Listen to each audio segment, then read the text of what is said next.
一起去吧。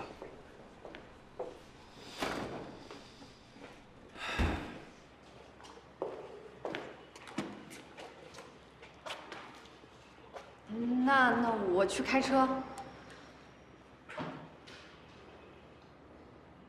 你让他来干什么？老刘啊，小周可是个当警察的好苗子，正直敬业，能动性强。我可不希望埋没这么个人才。你总说怕他跟着我会出危险，可是事情到了这个阶段，你这个当爹的也总不希望自己的女儿之前的努力白白浪费吧？如果换做我是他的父亲，我会希望他快乐，默默地支持他，让他在自己喜欢的领域里施展自己的抱负。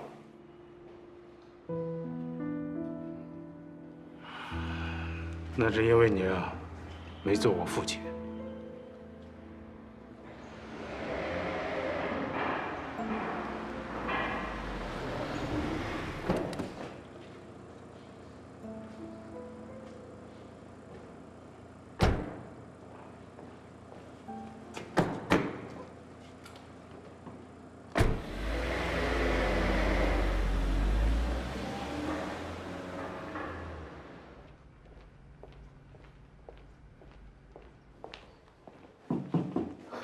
刘队长你好，我是中心研究员范丽云。你好。你们王主任？哦，学校开会，王主任他刚走。我介绍一下，这位是我们队的顾问关洪峰。你好。你好。请问那个视频处理的怎么样？哦，我们对视频做了高解析度的锐化处理，而且做了像素整合。在音频方面，我们消除了暴雨的背景音，你们看看吧。不好意思啊，我现在看这个不太适应。你也去吧。政务是警察不能回避的。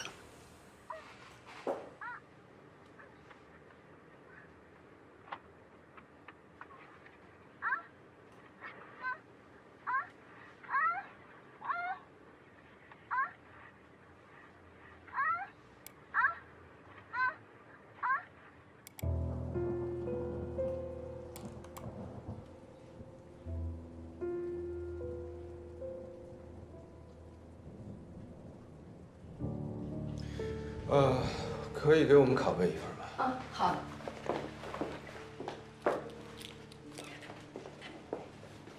我刚才看到视频里凶手所用的凶器好像是个深色的盒子。根据车内环境分析，应该是红色的。那这盒子上面好像有文字吧？也许是商标一类的，这个可以还原出来吗？目前整体视频效果已经是我们处理能力极限了。这种局部还原要等王主任回来之后要探讨一下，看看有没有可能找到相对清晰的画面做静态模拟，但结果呢，不太好说。那就拜托了，这个线索对我们侦破案子很重要。好，慢走。主任说一声。喂，找到了。你等一下，关老师，昨天晚上11点多的时候，被害人的车辆离开了火攻俱乐部，一辆银灰色的捷达尾随，捷达遮挡了前后的牌照。银灰色的捷达，会不会就是凶手的车啊？你看看这停车场停了多少辆银灰色的捷达？如果真是凶手的车，那他还算挺聪明的。干脆啊，让技术队把尾随车辆的视频送过来，看能不能找到什么排查特征。哎，你好。呵啊，我不如你，可这既擦去指纹，又不留足迹，车辆也没特征，还折腾好白。这凶手还批准异议，什么线索都没留下。不对，这次他搞砸了。是因为拍下了视频？不只是视频。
就这一张。在目前的案件中，貌似最无懈可击的证据，就是这个叫安藤的人所提供的近距离的目击陈述。他这上面都是胡说八道。还有那是什么指纹、DNA， 那怎么回事啊？指纹和 DNA 都有栽赃的可操作性，相对而言，目击证词可信度更高。我想亚楠也是认识到了这一点，所以才把这页纸抽了出来。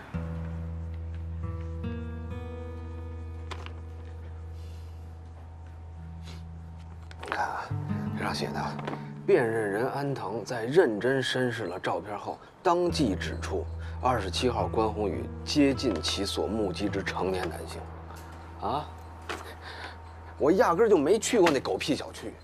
他可是从30张照片里把你指认出来。他就是3万个人当中指认的我，他也是胡说八道。哎，这上不有他地址吗？把这人找出来，啊？他提供的住址就是案发的4号楼，而且他是租住的。案发以后不久他就搬走了，现在楼是空的，上哪儿找这个人？不是，那查他身份证啊，还有户籍所在地啊。怎么了？查过了，这个人不存在，根本就没有安藤这个人。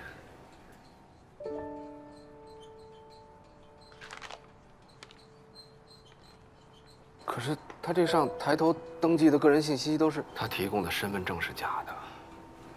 我通过公安部做了网上的查询，查到全国叫安藤的人一共有177个人，其中男性占148个，然后再通过年龄籍贯做了筛查，没有一个符合条件。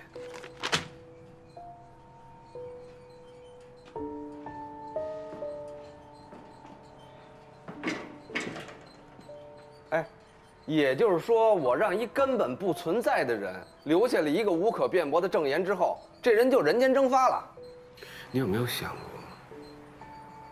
他为什么会凭空消失？换句话说，为什么他一开始就用假身份？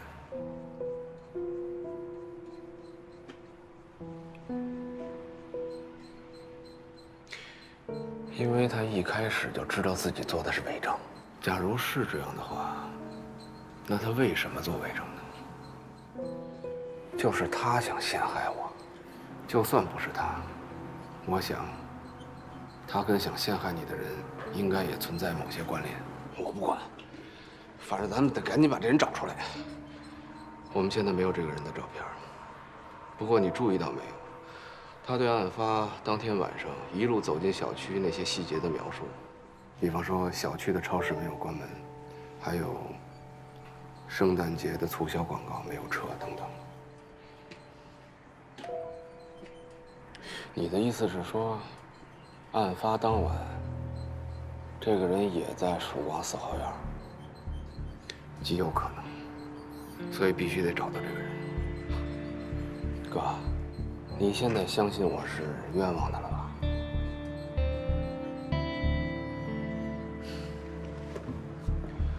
我相信你有个屁用。对了，明天不要在这儿交接了。为什么呀？亚楠为你这个事儿冒了很大的风险，那这跟在哪儿交接有什么关系啊？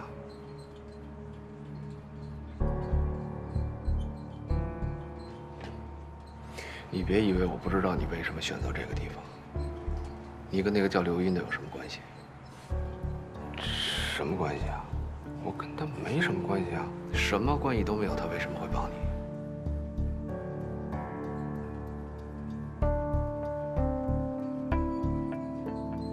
时间到了，我先走了。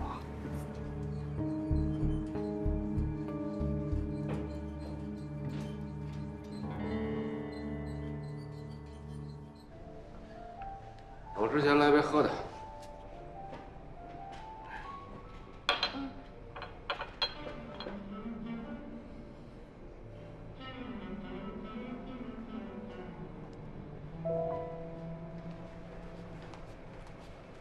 关队长，工作期间可以喝酒吗？如果被曝光，恐怕在领导那儿不太好交代吧。澄清一下啊，我呢就是个外聘的顾问，不算是公安干警这个编制啊。你也别有那么大的对立情绪，我们只是在跟踪报道案件的进展，这样会让老百姓知道你们一直在努力工作。关队长，你们在物证鉴定中心分析的那段视频，是凶手自己拍的吗？啊，那个就是案发周边路段的监控视频。监控视频是今天送到队里的，而物证鉴定中心的视频是昨天就已经送到了。关队长，何必在这样的小事上蒙我们呢？况且我们已经知道这段视频的存在，如果你不介绍一下情况的话，只会引发更多的猜测。公布出来，没准会对破案有帮助呢。不好意思啊，这个侦查阶段呢，保密，无可奉告。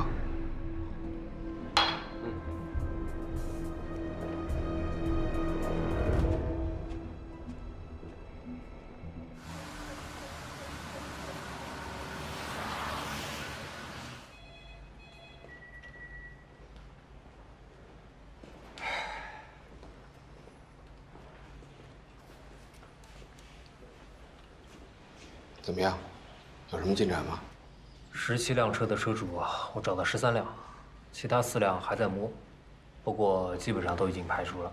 如果说嫌疑最大的，应该就是那辆遮挡号牌的银灰色捷达，我看其他都是无用功。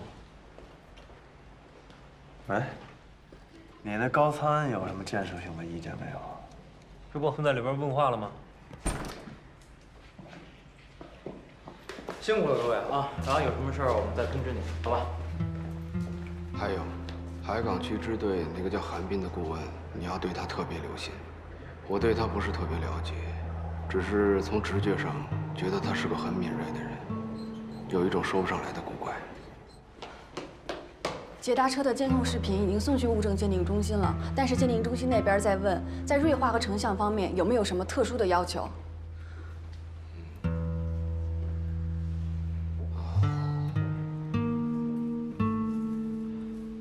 主要还是车身细节，加深对比度，看车辆灯光是否齐全。对车辆经过泥泞路段的画面，要清晰化处理一下地面上的胎印，看车身细节是否有刮蹭类的事故痕迹，轮圈尺寸。关队，您看还有什么？啊，还有就是车尾后部是否能够找到用以识别车辆排气量或型号的标识，也就这些了。尽量利用车身的细节缩小范围。好，我这就去打电话。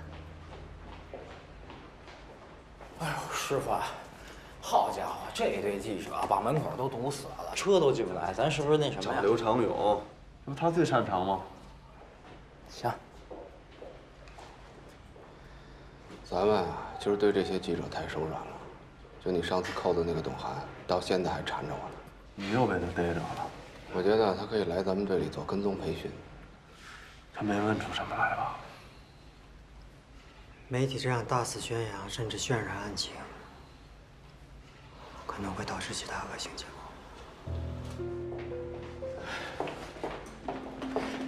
果。周队，车震杀手疑持破窗器行凶，警方获案发视频秘而不宣，什么意思？这些记者是跟咱们大脑联网了吗？他们怎么会知道我们这儿有视频？说不定，咱们去物证鉴定中心时，也被跟踪了。那破窗器呢？破窗器？我等会儿，这个破窗器的说法，最早是从哪儿开始的呀？是我和关队在法医实验室讨论过的。都谁知道破窗器的事儿？你、我、高法医，还有这2位。去物证鉴定中心的前后啊，没跟他们提过破窗器的事儿吗？那这消息怎么漏出去的？我没说，亚楠也1天没离开支队。你看我干嘛呀？韩明今天一直都跟我在一起，你总不会以为是我说的吧？哎，老管，刚才你和董涵没多说什么吧？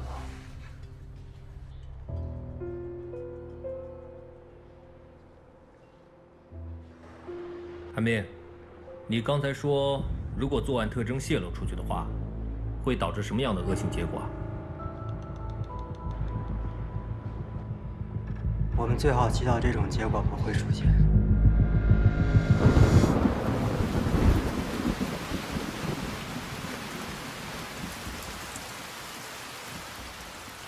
我说你是不是见着女的就腿软呀？这么重要的线索你透露给媒体，这不是向凶手播报我们的侦破进展吗？不是我说的，你怎么跟周旋一样，喜欢冤枉我呀？关于监控，我有一个新的想法。啊，你是说扩大调取监控录像的范围啊？那个李迪森从火攻俱乐部到案发现场的路线已经还原了。跟踪他的那个银灰色的捷达，我说的不是这个。你有没有想过，年30晚上，虽然曙光4号院没有布防监控，但我们可以同样扩大调取监控的范围。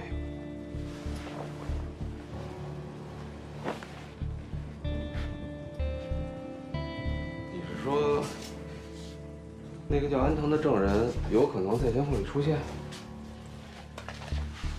有这个可能。那万一他压根就没去曙光4号院呢？他的目击证言里边提到的港美便利店，还有圣诞促销广告这些细节，都有明显的时间标志。如果他没看到这些，应该不敢这么说。如果他是晚一天看到的呢？那他怎么确定那个便利店是开着门的？这么重要的案子，他敢作伪证？肯定是经过尽可能的审慎的编排。我觉得他在案发现场附近的可能性是非常大的。他长什么样咱们也不知道。大年30，10点到11点左右，街上的人应该都已经很少了，有的也只是那些父母带着孩子放鞭炮，独自一个人在街上游荡。多少有些突兀。我们乐观点想，在那个时间段，基本上没有出租车了。曙光里4号院又不通地铁，公交车末班也没了。如果是私驾，我们可以通过监控查到车牌号，再通过车牌号和车的特征找到线索。哥，你确定那家人是13号晚上被杀的，没错吧？怎么？我没有杀他们，但是有人去杀了。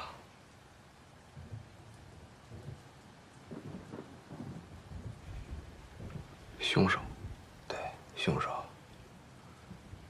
如果监控能拍到安藤的话，那应该也能拍到进出现场的凶手。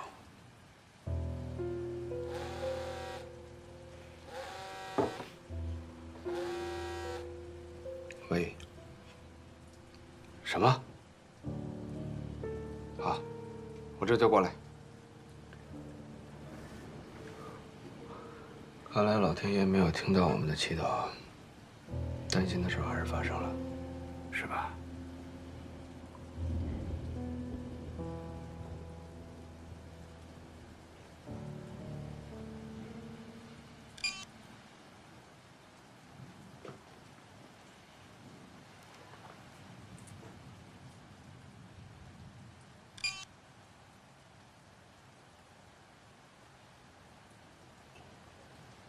哥，该你做俯卧撑了，增肥吧。能看清吗？里面到底有没有人啊？看不见，这也不知道啊。肯定有啊，要不你看那帮警察忙活什么呢？那到底有几个人？来，俩人吧。俩人。把这个车窗的细节仔细的拍一下啊。老周啊，我这帮你破案也算引火上身了。你帮我拿一下放大镜吧。你看这凶手都跑到我们辖区来作案了，我看这车震杀手是向咱们来示威来了。这事儿你可不能不管啊！来，大家配合一下啊！往后靠，往后靠！哎，警察同志，你们只有2人吗？往后靠，往后靠，往后靠！哎，现在没什么好说的，盯住了啊！还有你那边也是啊！不能又是一男一女的话，是不是那个父母这才几天？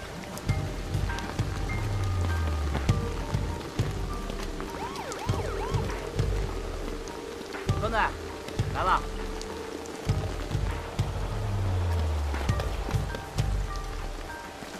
老关，赶紧看看。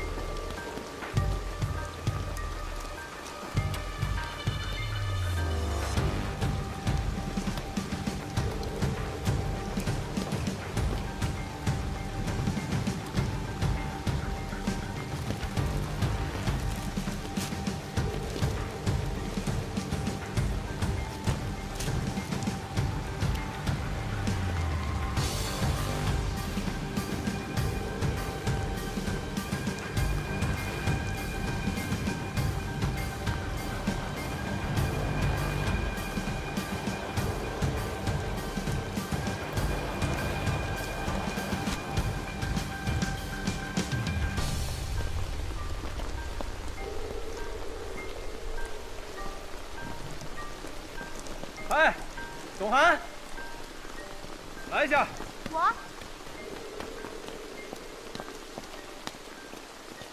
我不对你动粗，并不是因为你是记者，是因为你是个女人。跟我来吧。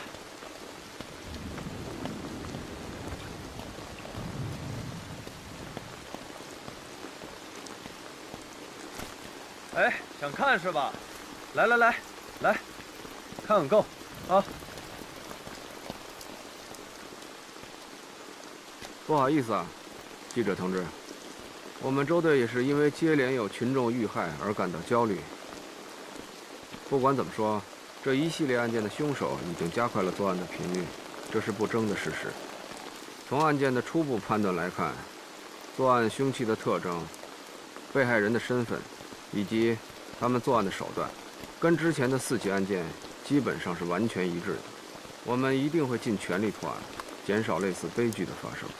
不过，也希望你们媒体能够如实报道，减少凭空的猜测。至于案件的细节，到时候刘长勇队长会给你们做进一步的解答。好。哎，小王，带他去吧。董记者，请吧。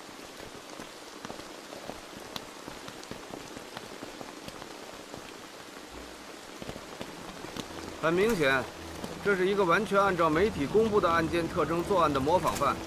就是因为这前挡风贴了膜。小郑，来把那个拿过来。你看看这凶器，这车窗不是被破窗器击碎的，而且这车里的2名被害者也不是所谓的车震。从被害者随身携带的证件来看，男的叫徐建国，女的叫曹艳茹，2个人就住在北边的小区里，来这儿应该只是回家前停车。那这2人什么关系啊？民政局登记在册的2口子，夫妻呀。啊，都是遭戳刺致死，凶器应该是边长为0.3厘米的锥状物。凶器倒是一样啊。不太一样啊。之前几案中，凶手使用过的凶器，不管是不是改造过的破窗器，用于戳刺部分的长度应该不超过9厘米，而这次死者伤口中最长的贯通伤纵深超过了12厘米。很明显啊，凶手只注意了凶器形状的吻合，却忽略了长度。那凶手要是想这回推陈出新呢？即便是如此，也不能改变他明显的作案特征。你们看，这车里一片狼藉，凶手在杀害2名被害者以后，并没有重新摆放尸体，也没有重新整理里面的物品。那我们利用媒体对外声称是同一案犯所为，就是希望这2名凶手能够放松警惕，啊。总比让他们了解更多的案件细节要好得多吧？咱现在不管是不是车震杀手干的，我们辖区内可又多了1起命案。既然不是那个连环凶手所为，那么作为目标的2名被害者，应该是对于凶手来说存在某种指向性，也可能跟凶手之间有某种内在的联系吧。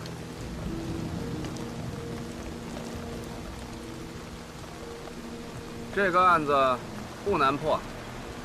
那既然不难的话，哎，捎带手给办了呗。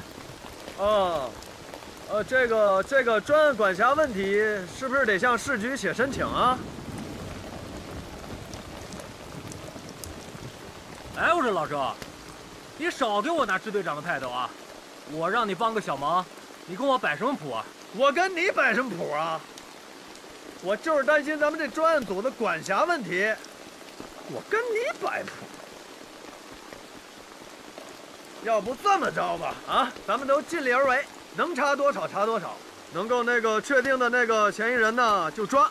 不管怎么着，到了晚上呢，这案子就归你们海港支队，啊，这样也省得上那个市局递申请了，是不是？哎啊，行，靠谱啊，仗义，靠谱啊。那就这样，先查一下2名被害者的工作关系，还有从这个资金状况和社会背景查起。如果不出意外，这个凶手的动机应该就在其中。行，那咱们提高点效率，分头查，好吧？好，干活。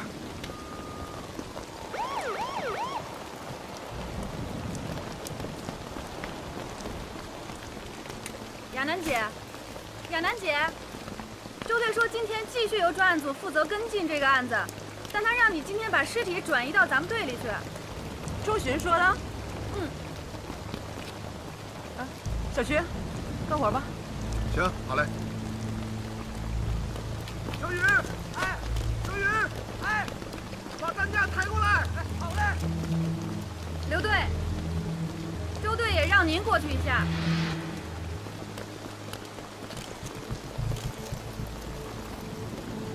哎，刘队。啊。那个，咱们既然是暂查这个案子。你说那个涉案车辆和尸体还有必要往队里拉吗？我是觉得这个尸体吧，高法医身体也不太好，下着大雨跑进跑出的，太辛苦了。感染病了？我在办公室发现他一直在服用阿司匹林。不好意思啊，出去一下。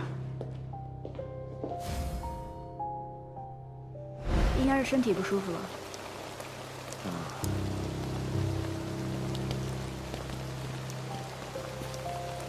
阿司匹林。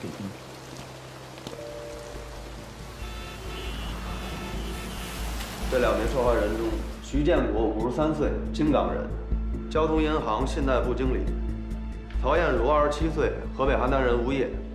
登记记录上显示，这对老夫少妻结婚还不到1年。这2个人呢，是去年10月份登的记，登记的时候还附了一张财产协议，就是在有生之年与徐建国离婚的话，曹艳茹自愿放弃一切财产主张。照这么看啊，这姓徐的还真趁俩字儿啊。徐建国的工作记录倒是没有什么纰漏，目前能查到的，他的房产有2套，5大国资银行都有他的开户记录，已知存款大概是500多万。我们现在再看一下他的基金理财状况，然后就去股市那方面跟进。哎，那个曹艳茹从舞蹈学校毕业之后，曾一度留校任教。她是去年初辞的职，和徐建国结婚之后，开了一家广告公司。哦，刑天广告，对对对。案发车辆是登记在徐建国名下的，曹艳茹名下登记的是一辆红色的科鲁兹。曹艳茹的车不在小区里。据她的保姆反映，他们俩的婚姻受到了周围亲戚的一致反对。徐建国那个跟曹艳茹年龄差不多大的女儿，甚至一气之下出了国。在曹艳茹的私人物品里找到了一张存折，不过好像也没剩多少钱。再就是，从银行记录来看，1个月以前，曹艳茹就把银行的存款从30万取到了27万。这是关队啊找到的典当合同，一条卡地亚手链，一块经典款江诗丹顿女表，还有一尊红珊瑚观音像牌件。这3样东西啊，典当价值总共是16万5。半个多月以前呢，以现金的方式将这笔钱付给了曹月茹。我和关老师去了刑天广告公司，发现3个月以前，因公司与城建集团合作的地面广告项目，所以向华夏银行申请了一笔小额的10万元贷款。但是大概2周前，银行就批准了这笔款项自监管账户转至城建集团与刑天广告公司的共管账户名下，但是随后就被刑天公司以暂借款的名义给取走了。公司的财务告诉我们，这笔钱是曹艳茹让他们提出现金并且取走的。这好几10万呢，难道他是打算换辆车？这么大笔钱，我们在他住处却没有找到，而且也没有任何记录显示他把钱转到了什么地方，或者转给了什么人。27万，加16万5，再加10万，这是多少？53万5。那也就是说，大数是50万。那你们觉得这50万能干什么呀？当了戏的，抽走了贷款，应该不会是买车，倒像笔应急的钱。老夫少妻，难道是勒索？哎，现在甭管怎么说啊，这人也没了，是钱也没了，所以我认为啊，不排除他生前遭到勒索的可能性。韩冰，你觉得呢？啊？我是问你怎么想的。不好意思，刚才没在听。不过，曹艳茹的车去哪儿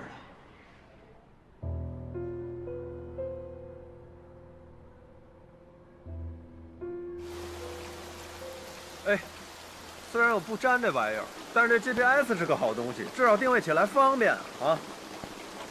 就是这辆。这光找着车也没用啊，关键谁把它开来的呀？那我去保安这儿看看监控啊，看看能不能找到司机，啊，我先去了啊。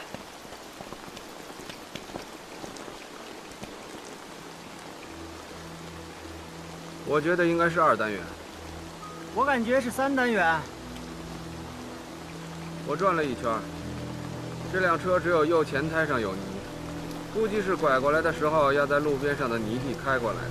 之所以这么开，肯定当时对面是停了车的，也许就是晚上小区居民都回来的时候，所以他拐过来就停下了，应该就住在离这车很近的地方。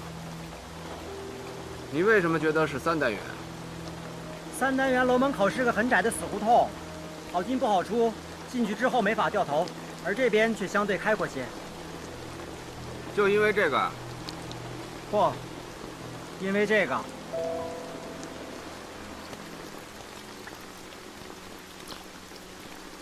我猜他以前吃过这个亏。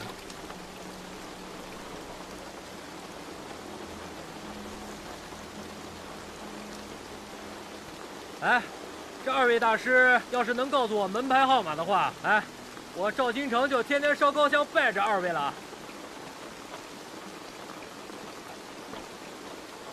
这事儿恐怕要麻烦小周了。不是的，我们家没有车。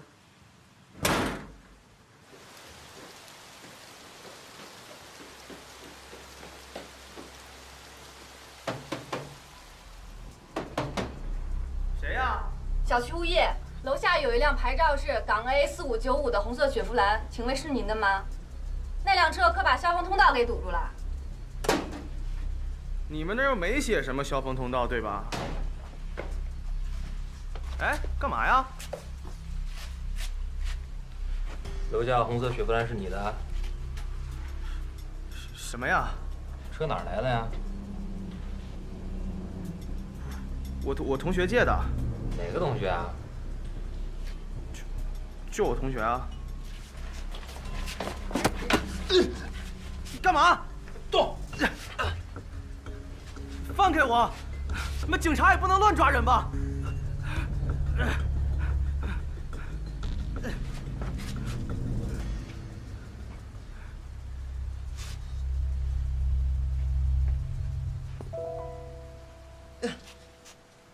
动！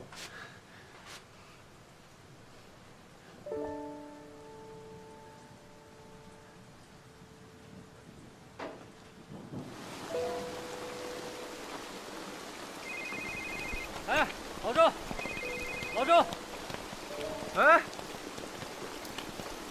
嘿，够麻利的哈！我这监控还没调着呢。嘿嘿，这小子叫郭灿，自称以前是曹艳茹舞蹈学院的同学，车是曹艳茹借给他的。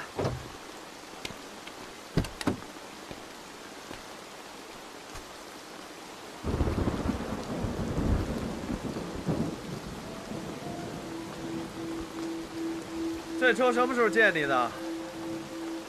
就前2天吧。看着不太像。他为什么要把车借你？他可能，反正他平时也不开。行，让他换个问法。你为什么要找他借车？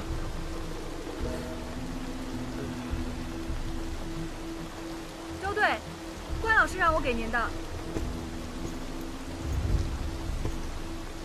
哼，嗨，行，这就好办了，啊。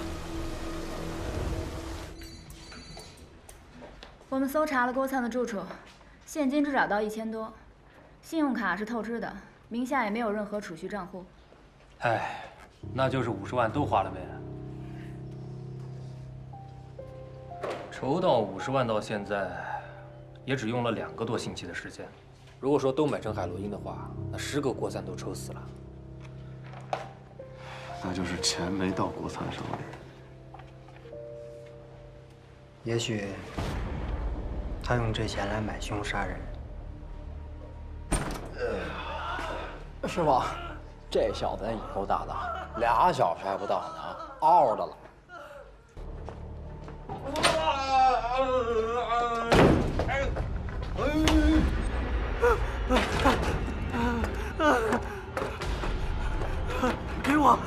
给我！没那么容易吧？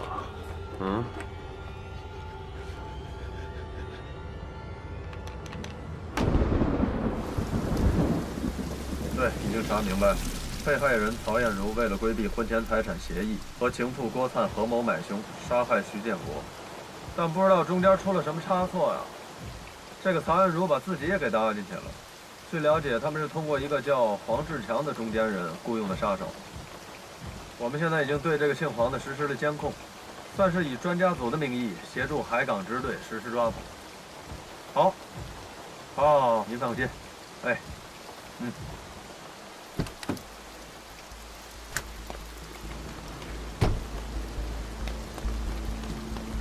小妹，哎，师傅啊，刚进去仨，包括黄志强在里面。别的就没什么动静了，但我觉得会不会里面有其他人？这小区还有没有别的出口？全封锁了。行，我去看看啊。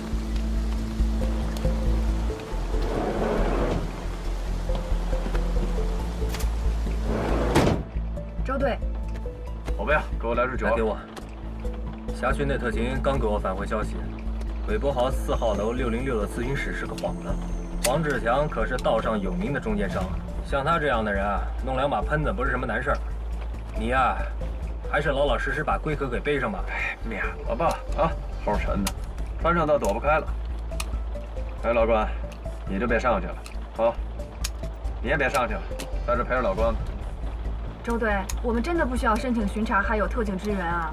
2个支队在这荷枪实弹有备而来，再叫增援，不怕人笑话啊！各组注意，疏散楼道的居民，行动！